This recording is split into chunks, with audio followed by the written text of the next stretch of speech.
Many patients come in and I may diagnose dry eye and they say, well, my eyes don't feel dry. How could that be? And I say, well, you may not relate some of the symptoms that you're having to dry eye, but it is causal. So for example, patient says, my vision fluctuates throughout the day.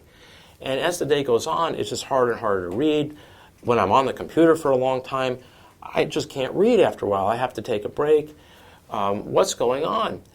And they have dry eye, but they may be at a point where the nerves in their eye are not functioning normally and their eyes don't feel dry.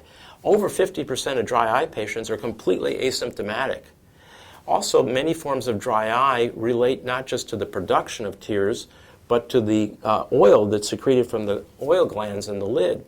And that's a very common problem of the glands being clogged or dysfunctional. And we have treatments for that now. For example, we have a treatment called LipiFlow, where we thermal pulsate those glands. We heat them up, we take the wax and melt it down to oil, and then we pulsate and we express the glands to get them to work again.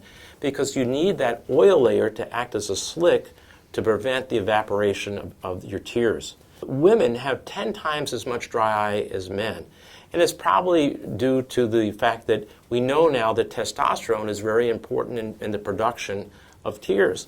And that's probably why there's less dryness in men than women, and far more dryness in postmenopausal women than premenopausal, because there's a fall in testosterone levels. And it's really important to treat dry eye for a variety of reasons. One is the functional, that it gets rid of the fluctuation. And the second, if you're contemplating surgery, the measurements are more accurate if the eyes are not dry. A lot of those measurements are based on reflected light. And also, post-operatively, if your vision's fading in and out before surgery, it's going to fade in and out after surgery. And so it's really important to be aggressive in the treatment.